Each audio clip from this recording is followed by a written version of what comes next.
दक्षिण एसियाली क्षेत्रीय सहयोग सङ्गठन सार्कको 18औं शिखर सम्मेलन बाराको गढीमाई मेला, यसै गरी जनकपुरको विवाह पञ्चमी लगायतका खास खबरहरूको विशेष साप्ताहिक प्रस्तुति लाइभ खबर विशेष कभरेजमा छौँ हामी दर्शकवृन्द। यसै सन्दर्भमा अहिले भने पालो भएको छ सार्क बहसको। सार्क बहसमा आज स्टुडियोमा हामीसँग छलफल गर्न हुनुहुन्छ पूर्व प्रशासक प्रचण्डमान श्रेष्ठज्यू, स्वागत छ यहाँलाई। यसै गरी हामीसँग हुनुहुन्छ पूर्व सचिव कृष्णहरि बास्कोटाज्यू, स्वागत छ। धन्यवाद। यसै गरी हामीसँग हुनुहुन्छ डाक्टर चिरञ्जीव नेपाल, प्रधानमन्त्रीका आर्थिक सल्लाहकार, स्वागत छ। धन्यवाद। सार्कमा विभिन्न कुराहरू भइरहेछन्, विभिन्न वाद विवादहरू पनि भइरहेछन्। यो अगाडि बढ्न सकेन, यो बढ्यो भन्ने कुराहरू छन्। प्रचण्ड सर, यहाँले ट्रेडलाई हेर्नु भएको छ, डब्लुटिओको एक्सेसनमा एउटा ठुलो भूमिका पनि खेल्नु भएको थियो। त्यो हुनाले यो यसपटकको सार्कले ट्रेड एट लार्जमा कुनै एउटा ब्रेक थ्रु, कुनै एउटा ठुलो केही कदम चाल्न सक्छ? वास्तवमा प्रत्येक राष्ट्रको, प्रत्येक क्षेत्रको र विश्वको आर्थिक सम्पन्नता आजकल चाहिँ व्यापारिक कारोबारमा निर्भर भएको स्पष्ट भइसकेको छ र विगत केही समयमा यहाँले विभिन्न राष्ट्रहरू जुन सम्पन्नतातर्फ अगाडि बढेको छ हेर्नुभयो भनेदेखि व्यापारिक र व्यावसायिक कारोबारको अन्तर सम्बन्धले देखिन्छ। त्यसरी हेर्दाखेरि अन्तर्राष्ट्रिय व्यापारलाई हामीले पहिला एउटा राष्ट्रको केही कच्चा पदार्थ अर्को राष्ट्रको औद्योगिकरणलाई निर्यात आयात गर्ने आधारमा थियो भनेदेखि अहिले हामी चेन्जिङ फेसेस भन्छौँ। तत्पश्चात चाहिँ यो औद्योगिक वस्तुहरूको चाहिँ कारोबार हुन सुरु गर्यो र अहिलेको कन्टेक्स्टमा त्यो होइन। अहिलेको कन्टेक्स्टमा एउटा राष्ट्र र अर्को राष्ट्रमा भएको विभिन्न इकोनोमिक आर्थिक स्रोतहरूको चाहिँ एक अर्काप्रति परिचालन गरेर एफिसियन्सी कसरी एटेन गर्ने भन्ने भ्यालु चेन बेस्डमा हुन्छ। त्यसरी हेर्दा हामी दक्षिण एसियामा छौँ र दक्षिण एसियाको पनि व्यापारिक गतिविधि अभिवृद्धि गरेर हाम्रो दक्षिण एसियाको सम्पूर्ण जनसमुदायलाई चाहिँ सम्पूर्णतिर लैजाने एउटा अभिप्राय साथ सुरु भएको सार्क अन्तर्गतको व्यापारिक एउटा सम्बन्ध वा सम्झौता जसलाई हामी साफ्टा भन्छौँ, त्यस अन्तर्गतको अझै पनि धेरै प्रयासहरू गर्न बाँकी छ। त्यसका केही कुराहरू चाहिँ राम्रो पक्षमा गएका छन् भने गर्न बाँकी छ, धेरै कुराहरू अझै बाँकी रहेको मलाई लाग्छ। यहाँ केही अपेक्षा यसपटक पनि एउटा शिखर सम्मेलनमा विभिन्न विषयहरू लगायत व्यापार र व्यवसायको विषयमा पक्कै पनि छलफल हुनेछ र हामीले अहिलेसम्म सन् 2006देखि यो फ्री ट्रेड दक्षिण एसियाको चाहिँ सुरुवात गऱ्यौँ। त्यसको कार्यान्वयनबाट पक्कै पनि कुनै राष्ट्रहरूलाई सन्तोष त पुगेकै छैन। तसर्थ अहिलेको शिखर सम्मेलन यसको विषयमा चाहिँ प्राथमिकता पाउनेछ र हामीले गर्न बाँकी मैले जुन विषयहरू भने त्यो विषयमा छलफल भए पश्चात यो सम्मेलन पश्चात चाहिँ केही न केही अगाडि बढ्न चाहिँ सम्भव हुन्छ कि जस्तो मलाई आशाप्रद लाग्छ। आश गर्न सकिन्छ। 4.5 हजुर दर्शकले, संसारको सबभन्दा बढी जनसङ्ख्या ओगटेको एउटा स्थानमध्ये सार्क हो, तर सार्कभित्रको व्यापार, सार्क राष्ट्रहरूको व्यापार चाहिँ मात्र 4.5% छ। यो एउटा विडम्बना हो सार्क क्षेत्रको। उल्टो नेपाल ब्रेक थ्रु गर्नलाई यो 4.5बाट नबढाएसम्म कुनै उपाय नै छैन र सार्कले जुन गति लिएन जुन भनिन्छ नि, त्यसको कारण चाहिँ सार्क राष्ट्र बीचमा व्यापार नहुनु नै हो। जबसम्म अपर्च्युनिटी क्रिएट हुँदैन तबसम्म त्यो अगाडि बढ्दैन भन्ने छ। यसबाट कसरी यसलाई चाहिँ ट्र्याकमा लिएर आउने प्रयास होला?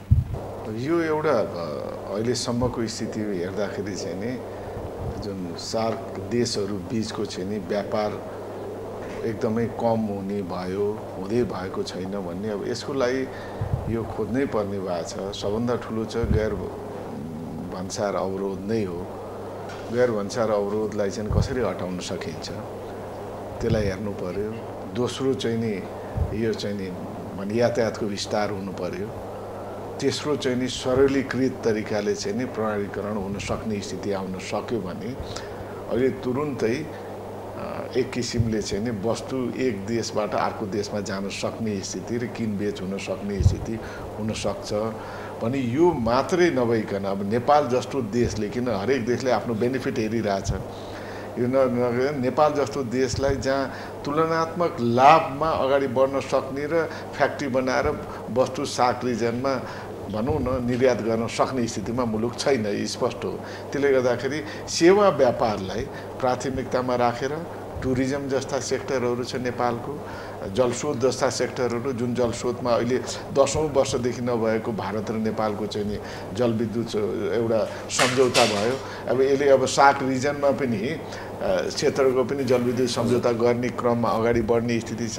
जसले गर्दा त्यस्तै लगायतका अरू क्षेत्र हस्पिटलदेखि लिएर स्वास्थ्य क्षेत्रहरू जुन सेवा क्षेत्रलाई विस्तार गर्न सक्यो भने यो क्षेत्रले अन्तर्राष्ट्रिय स्तरमा पनि सेवा नै दिइरहेको छ। यहाँबाट अत्यधिक मात्रामा चाहिँ नि श्रमिकहरू गल्फ लगायत चाहिँ नि मलेसिया देशहरूमा गइरहेछन् यही क्षेत्रबाट।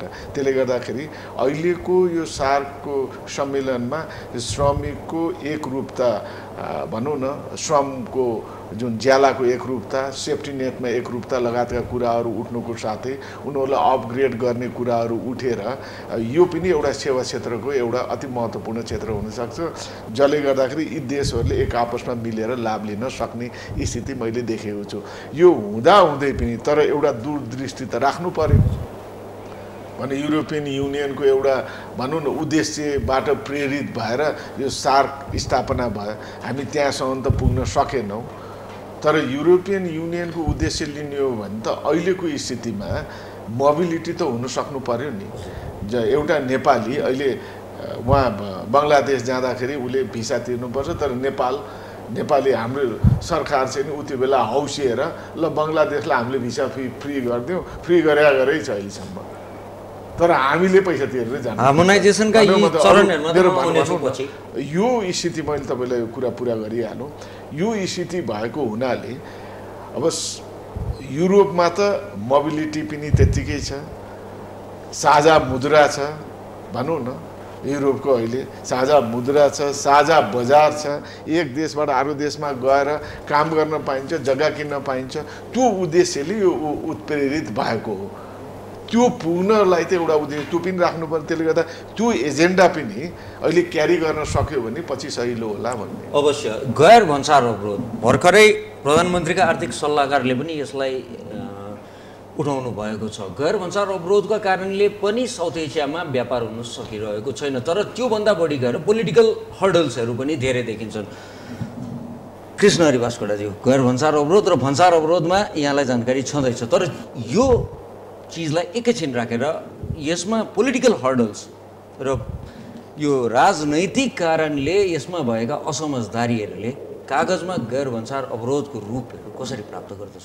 यसमा यसो लवेशजी, हामीले झट्ट हेर्दाखेरि त यो दक्षिण एसियाली जुन 8 वटा मुलुकहरू छन् साफ्टाभित्र आएका छन्, यिनले किन आफूभित्र चाहिँ व्यापार गर्न सकेनन् भन्दा हुनसक्छ यसमा गैर अवरोधका भन्सार अवरोधका कुरा छन्। तपाईँले सोध्नु भएको जस्तो राजनीतिक अवरोधका कुरा छ। हामीले झट्ट मुख खोलेर भन्यो भने भारत र पाकिस्तानको बिचमा एक प्रकारले त्यति अपेक्षित रूपमा चाहिँ सौहार्दता छैन।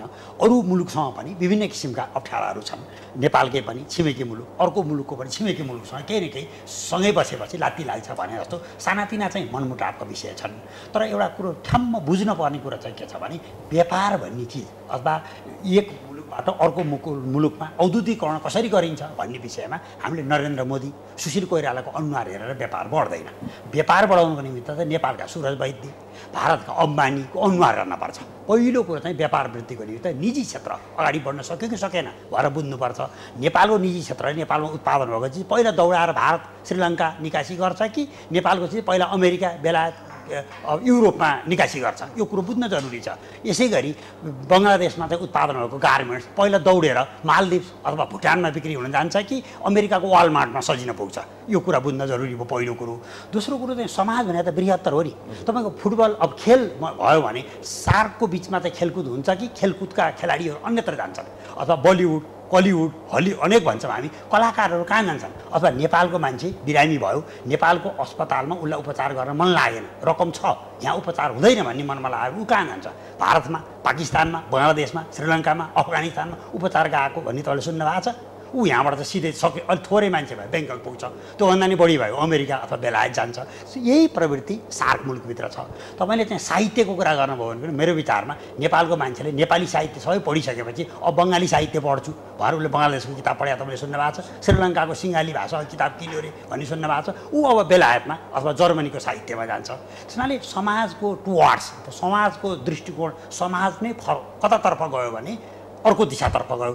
त्यसले गर्दा यो 8वटा मुलुकहरू छन्। 8वटा मुलुकले आफ्नो पोटेन्सियल एरियाहरू, आफ्नो सम्भावनाका क्षेत्रहरूमा कसैमा हस्पिटलको सम्भावना होला, कसैमा एजुकेसनको सम्भावना होला, कसैमा टुरिज्मको सम्भावना होला, होइन त, कसैमा धार्मिक पर्यटनको सम्भावना होला। त्यो एक आपसमा साझेदारी रूपमा सार्न सक्ने हो भने साफ्टामा ट्रेड बढ्छ, होइन भने यो कुरो सम्भव छैन। मैले बुझेअनुसार चाहिँ भारतमा रहेको हिन्दूहरू त्यहाँको भारतको हिन्दुस्तानका सबै मन्दिर घुमिसकेपछि अब नेपालको एस्पेक्टमा म पुनः यहाँका आउने नै छु। भर्खरै यहाँले भन्नुभयो कि 8 राष्ट्रहरू एक्सपोर्टमा, ग्लोबल एक्सपोर्टमा कम्पिट गर्दछन्। सार्कका 8वटा राष्ट्रहरू विश्व व्यापारमा एक अर्काका प्रतिस्पर्धी हुन्, कम्पिटिङ नेसन्सहरू। यिनीहरूको बिचमा अब व्यापार कसरी सम्भव होला? प्रचण्ड सर, कम्पिटिङ नेसन्सहरू गार्मेन्टको केसमा, कार्पेटको केसमा, एप्पलको केसमा, अदुवाको केसमा, सुपारीको केसमा, हरेक चिजमा यो टेरेनमा लगभग एउटै लेभलको कम्पिटिसन छ भनेपछि यस बिचमा आपसी व्यापारको लागि तारतम्य कसरी मिलाउन सकिन्छ? यहाँले भन्नुभएको छ एउटा आपसी व्यापार हो। आजकल आपसी व्यापार भन्दा पनि तपाईँले सुन्नुभएको जस्तै मनोवैज्ञानिक एउटा धारणा के रहन्छ भने हामी प्रत्येक राष्ट्रको भन्न रुचाउँछौँ कि हामी दक्षिण एसियाको भन्न रुचाउँछन् भन्ने पार्ट हो। तर बिस्तारै अहिले हामी डक्टर सरले लिनुभएको जुन युरोपको युनियनको रूपमा एकमुष्ट एउटै करेन्सी जोनमा सम्भव भए, त्यो चाहिँ कसरी हुन्छ भने एक आपसमा ट्रस्टवर्दी भएर प्रतिस्पर्धी नभएर कम्प्लिमेन्टेसन परिपूरक रूपमा हामीले चाहिँ एउटा एटिच्युड डेभलप गर्नु चाहिँ अति आवश्यक छ। त्यसले व्यापारलाई पनि सहयोग बनाउँछ। त्यही हाम्रो व्यापारका कुराहरू कस्ता छन् भने हाम्रो व्यापार एक राष्ट्र अर्को राष्ट्रमा मात्र गर्ने आँकडा हेऱ्यौँ भनेदेखि चाहिँ नेपालको व्यापार त भारतसँग भएको दक्षिण एसियाकै राष्ट्रसँग छ नि। तर कुनमा भएन भने व्यापारिक प्रणाली 3 प्रकारका 3 तहका हुन्छ। एउटा द्विपक्षीय प्रावधानबाट नियमन हुने, दोस्रो चाहिँ क्षेत्रीय प्रणाली जसलाई हामीले सार्क अन्तर्गत भनिरहेका छौँ, तेस्रो चाहिँ विश्वव्यापी हुने मल्टिल्याटरल ग्लोबल ट्रेड सिस्टमबाट हुन्छ। यसरी हेर्दाखेरि द्विपक्षीय रूपमा चाहिँ भइरहेकै छ। भारत र श्रीलङ्काको बिचमा, श्रीलङ्का र पाकिस्तानको बिचमा, भारत र नेपालको बिचमा भइरहेको छ। यसलाई यो क्षेत्रीय स्तरको ल्याउन नसक्नु मतलब यो क्षेत्रीय बन्धनका कुराहरू परिपूरक हुन सकेनन्। अब म पोइन्ट ब्ल्याङ्क के इस्यु छ भनिहाल्छु। जुन बेला चाहिँ साफ्टाको एउटा फ्रेमवर्क स्थापित गर्यो, त्यो फ्रेमवर्कमा व्यापारलाई हेर्ने दृष्टिकोण साह्रै कन्जर्भेटिभ, सङ्कुचित रहन गयो। यहाँनिर म जोड्न चाहन्छु, यदि म एउटा इम्पोर्टर अथवा एक्सपोर्टर हुँ भने, नेपाली इन्डियामा ट्रेड गर्न चाहन्छु भने 2006 को साफ्टाबाट गर्दा मलाई फाइदा छ कि 1996 को एडभान्स स्टेजको बायलैटरल ट्रिटीबाट? लगभग स्थिति यही छ। श्रीलङ्कासँग पनि, बङ्गलादेशसँग पनि, भुटानसँग पनि बायलैटरल हावी भइरहेछ। यो हुनुको प्रमुख कारण मैले भर्खर त्यही भन्दै थिएँ। साफ्टाको जुन प्रावधानहरू कन्जर्भेटिभ भए, अहिलेको समसामयिक विश्वमा आवश्यक जुन व्यापारलाई हेर्ने दृष्टिकोण, स्कोप भन्छौँ, त्यसमा ट्यारिफ अहिले भन्नुभयो, ट्यारिफ मात्रै होइन, ट्यारिफ लगायत लगानी मात्रै होइन, अथवा व्यापारमा वस्तु व्यापार सीमित हुँदैन, सेवा व्यापार एक अर्काको परिपूरक हुन्। र हाम्रो लागि दक्षिण एसिया सबभन्दा महत्त्वपूर्ण ट्रेड फेसिलिटेसन अथवा ठुलो भूभाग रहेको हुनाले एक भूभागबाट अर्को भूभागमा जान आउनको लागि नेसनल ट्रिटमेन्टको ट्रान्जिट फेसिलिटिजहरू महत्त्वपूर्ण बुदाहरू छन्। तर साफ्टाको डिजाइन हेर्दाखेरि सबभन्दा पहिलो प्राथमिकतामा राखियो ट्यारिफ लिबरलाइजेसन, जुन के हदसम्म भयो। दोस्रो एजेन्डा अहिले भर्खर चाहिँ सेवामा सुरुवात भएको छ, भर्खर नेगोसिएसन वार्ता सुरु भयो, लागू भएको छैन। तत्पश्चातमा त्यो ट्रेड फेसिलिटेसन, ट्रान्जिट सम्बन्धी कुराहरू हुने भएको हुनाले यो समुचित रूपमा ट्यारिफ लिबरलाइजेसन, यो ट्रेड फेसिलिटेसन, इन्भेस्टमेन्ट र सेवाको एकैपटक कम्प्रिहेन्सिभली हामीले समावेश गर्न सकेको भए सायद यो 5-7 वर्षमा हामीले के न के नतिजा देखाउन सक्थ्यौँ। तर हामी कसरी रह्यौँ, यो एक-एकवटा बुँदा लिएर वार्ता गर्दै गएको हुनाले अझ हामी 15 वर्ष कुर्नुपर्ने हो कि भन्ने धारणा रहन गयो। त्यसकारण अहिले यहाँले सोध्नु भएको पहिलो प्रश्नमा अहिलेको शिखर सम्मेलनमा जुन व्यापारिक र आर्थिक क्षेत्रमा विशेष चाख राख्ने समूहले चाहिँ यो डिसिसन मेकरलाई केही न केही लबी गर्नुपर्ने हुन्छ र ओपिनियन बिल्डअप गर्नु अवश्य लबी गर्नुपर्ने हुन्छ। त्यो पनि उद्यमी व्यवसायी कोर त्यही ग्रुपले। यहाँनिर म डक्टर नेपालको आउँछु, लबी गर्नुपर्ने हुन्छ। लबी कहाँबाट गर्ने त? सार्क च्याम्बर छ, हरेक देशका च्याम्बरहरू छन्, तर सार्कको जुन स्ट्रक्चर छ, चार्टर्ड बडी छ, चार्टर्डमा भएका केही कमजोरीहरूका कारण त्यहाँ लबी गर्न सक्ने त स्थिति नै छैन। कसरी होला त लबी भने त सुरु भइसक्यो नि। हिजोै कहिले मैले जुलुसै देखेको थिएँ सार्क पिपुलवाला, होइन? आजसम्म चलेको छ त्यो। यो के हो भनेर भन्दाखेरि लबी सरकार, यी सबै देशका सरकारहरू अहिले जुन सार्क रिजनमा भएका सरकारहरू जुन लिबरल इकोनोमीलाई फलो गर्छन्, लिबरल इकोनोमीमा सरकार भनेको फेसिलिटेटर हो। अहिले जुन सरकारले पोलिसी लिएर आउँछ, सार्क रिजनका निजी क्षेत्रका व्यापारीहरूले त्यो फेसिलिटेट गरेको कुरालाई कसरी क्यारी गर्छन्, त्यसमा हो फरक पर्ने। हामी द्विपक्षीय मात्रै इन्जोय गरिरहेछौँ, बहुपक्षीयमा जान चाहन्छौँ। द्विपक्षीय व्यापार जुन प्रचण्ड सरले भने जस्तै त्यसले बढी डोमिनेट गरेर यो सार्क रिजनको जुन छ, हामी एक स्टेप उठेर रिजनल व्यापारमा जान सकेनौँ भने जान सक्ने भनेर यहाँ कृष्ण हरिजीले जुन भन्नुभयो नि, भन्दाखेरि त्यो यहाँको इच्छा त जाग्नु पर्यो नि। यहाँ आन्तरिक रूपमा उत्पादन हुनु पर्यो, त्यो उत्पादन चाहिँ प्रचुर मात्रामा प्रशस्त हुनु पर्यो, उत्पादन त बढ्नु पर्यो, उत्पादन हुनु पर्यो, जसरी डिमान्ड आउनु पर्यो। त्यसले गर्दाखेरि त्यो पनि त हाम्रो त्यो कहाँ निजी क्षेत्रबाट हुने हो। अब सार्कमा यस्तो राम्रो रहेछ फेसिलिटी, हामी किन अगाडि बढ्न सकेनौँ भनेर निजी क्षेत्रले यो जति छ चार्टरमा लेखिएका कुरा 10औं वर्षदेखि त्यसलाई क्यारी गरेर जान सक्ने स्थिति त हुनु पर्यो नि।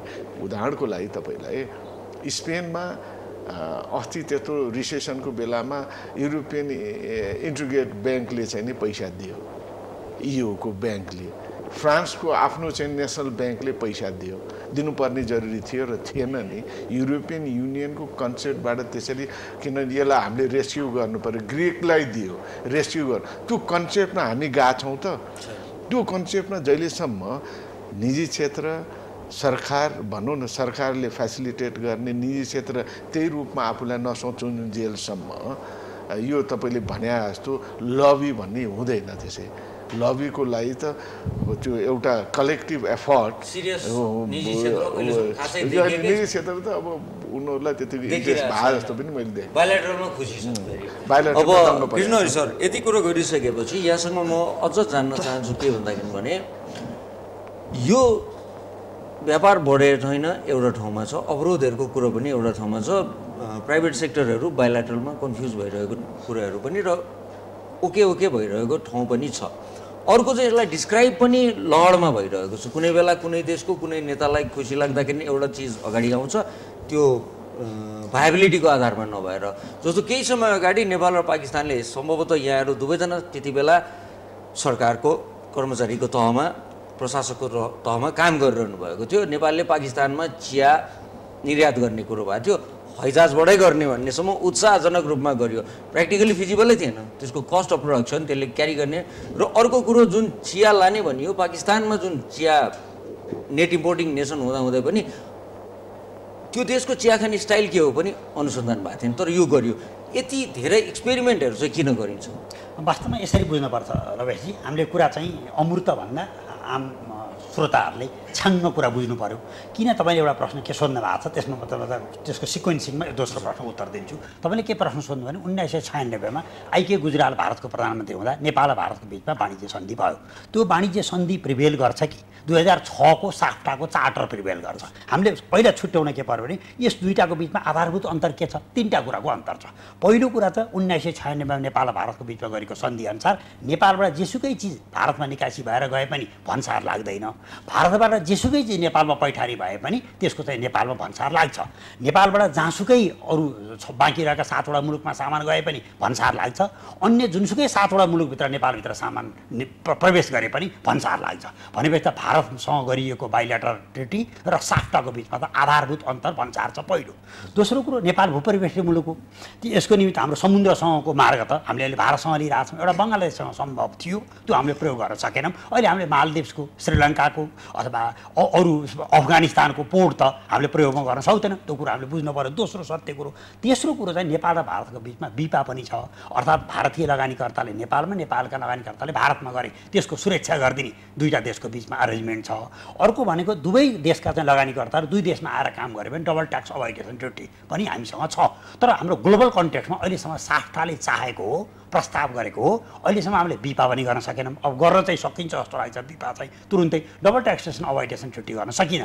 यी आधारभूत कुरा हुने बित्तिकै त मेरो विचारमा त प्रश्न नै उठ्दैन। यो चाहिँ 2006को चाहिँ साफ्टा चार्टर लागू हुन्छ कि 1996को वाणिज्य सन्धि लागू हुन्छ? त्यो त अभियसली 1996को वाणिज्य सन्धि लागू। यहाँनिर अब म हजुरले बिपाको कुरो ल्याउनु भयो, बिपाको कुरोमा प्रचण्ड सर फेरि एकचोटि सोध्न चाहन्छु। एउटा त्यो लहरको आधारमा गएर गरिने पोलिटिकल लिडरहरूले त्यसलाई कतिसम्म एनालाइसिस गरेर गरे भन्ने कुरामा यहाँसँग सोध्न चाहन्छु। बिपा नेपालले गरिदियो, यसलाई बाइलेटरल इन्भेस्टमेन्टको कुरो गरिएको छ, तर नेपालीहरूलाई विदेशमा लगानी गर्न भन्दैछ नेपाल सरकारबाट। यो के गरे?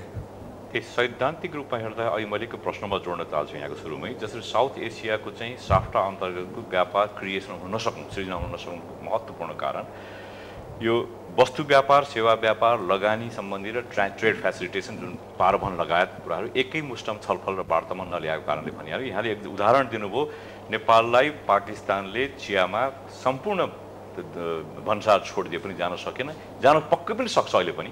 जस्तै वीरगन्जको नाकामा हाम्रो कन्टेनर लक इन गरेर भारतीय भूभागबाट भारतीय ट्रकले जे जस्तो सुविधा पाउँछ त्यो नेपालको ट्रकले पनि त्यही सुविधा अन्तर्गत बिना रोकटोक पाकिस्तानको बोर्डर वागा बोर्डरभित्र जान सक्यो भनेदेखि it will be cost effective trade creation हुन्छ, नेपाल र पाकिस्तानको ट्रेड क्रिएसन एउटा। दोस्रो, यहाँले इन्भेस्टमेन्ट सोध्नुभयो, लगानीको प्रश्न चाहिँ साफ्टामा अहिलेसम्म समावेश भएकै छैन। तसर्थ लगानी बिना उत्पादन हुँदैन, उत्पादन बिना चाहिँ व्यापार बढ्न सक्दैन। त लगानी पनि कस्तो एक राष्ट्रको अर्को राष्ट्रमा लगानी भएर त्यो विभिन्न बजारमा चाहिँ फ्री मोबिलिटी हुन सक्यो भने मात्रै व्यापार क्रिएसन हुन्छ। यहाँ यो स्ट्रक्चरल डेफिसिएन्सी मैले भनेको कारणै त्यही हो। युनिल्याटरल एग्रिमेन्ट गरेर बाइल्याटरल एग्रिमेन्ट कसरी भन्ने? एक्ज्याक्टली। अब दोस्रो, यहाँले बिपाको सोध्नुभयो नि, अब सायद बाँकुडाले पनि याद होला, मेरो धारणा के रहेको छ भने जुन राष्ट्रको लगानी विदेशी लगानी सम्बन्धी नीतिले प्रत्येक राष्ट्रसँग भेदभाव र फरक फरक दृष्टिकोण र शर्तमा लगानी भित्राउन चाहन्छु भन्ने नीतिगत निर्णय नभएसम्म एउटै ब्ल्याङ्केट पोलिसी रहेको अवस्थामा छुट्टा छुट्टै बाइल्याटरल इन्भेस्टमेन्ट प्रोटेक्सनले काम गर्दैन। जुन चाहिँ भारतीय लगानीकर्ताहरूलाई नेपालले विशेष संरक्षण दिन चाहन्छ भने त्यस्तो संरक्षण वा त्योभन्दा अर्कै खालको संरक्षण अर्को राष्ट्रलाई दिन तयार छौँ कि छैनौँ। एमएफएनले डब्लुटिओले हामीलाई त्यहाँ दबाब दिन्छ, मोस्ट फेभर्ड नेसन ट्रिटमेन्ट, एउटा पार्ट।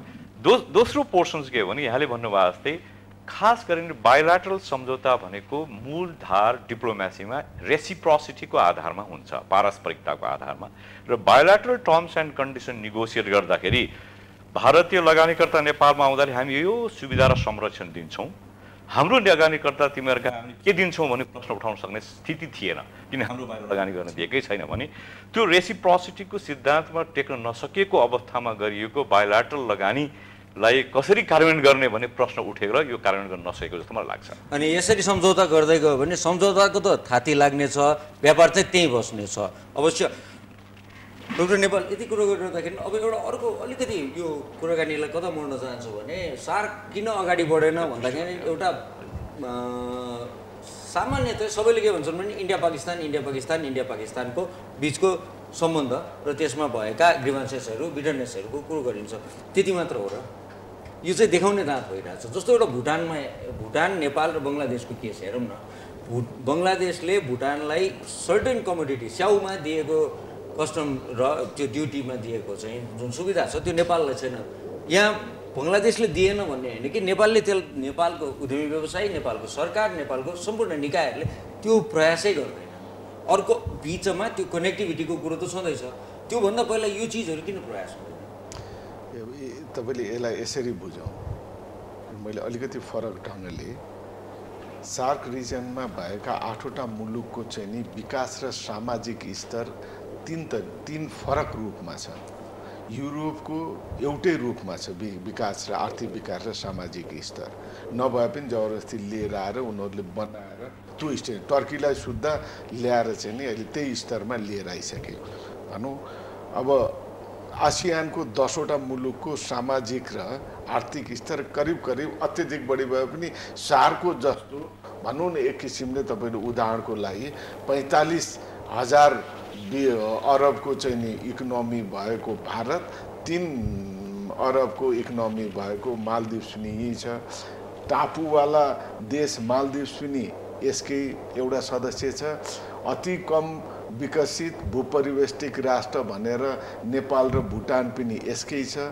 बङ्गलादेश पनि अति कम विकसित विकासशील उदयमान अर्थतन्त्र, संसारको तेस्रो ठुलो भन्छ यदि इन्फ्लेसन चाहिँ नि नगाब्ने हो भने के अरे ठुलो अर्थतन्त्र रूपमा भारत आउँछ भने अहिले 10औं ठुलो अर्थतन्त्रको रूपमा चाहिँ भारत छ। 30 पछि त्यसो ठुलो हुन्छ भन्ने त्यो पनि अनुमान छ भने त्यो पनि छ र अर्कोतिर पाकिस्तान चाहिँ विकासशील अर्थतन्त्रको रूपमा भनेपछि यो तीनटा विभिन्न क्यारेक्टर भएका सोच फरक भएका भाषादेखि लिएर डेभलपमेन्टको स्टेज फरक भएका सामाजिक स्थिति फरक भएका देशहरूको सोचमा एकैचोटि कसरी परिवर्तन गर्न सकिन्छ भन्दा एउटै आधार हो किन यिनीहरूमा एक आपसमा आर्थिक विकासको लागि चाहिँ नि स्तरहरू निर्माण गर्ने त्यसले गर्दाखेरि कम्युनिकेसन यातायातको विस्तार प्रशस्त रूपमा यी देशमा एक आपसमा आवत जावत गर्न सक्ने जान सक्ने भयो भने त्यसले विकासलाई अलिकति प्रशय दिएर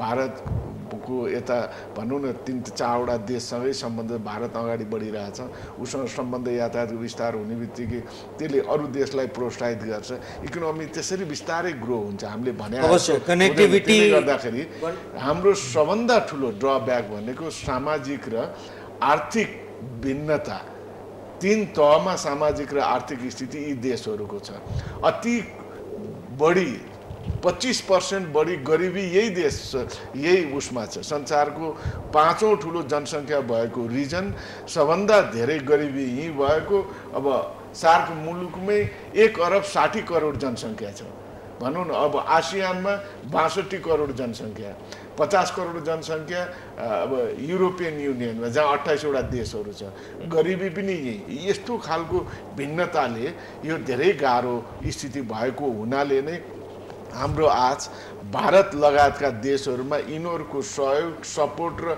नेतृत्वले कहीँ हामी पनि उठ्न पाउँछौँ कि भन्ने हो छिमेक बनाउनको लागि भारत सायद अगाडि आउँछ बेनिफिट अफ डाउट अहिले मोदीजीलाई पनि गइरहेको छ सम्भवतः यसबाट केही ब्रेक थ्रु हुन्छ भन्ने आश पनि गरिरहेको छ दर्शकवृन्द लाइभ खबर विशेष कभरेजको समय यति नै खबरभित्रको खबरको लागि हेर्दै गर्नुहोला एभी न्युज टेलिभिजन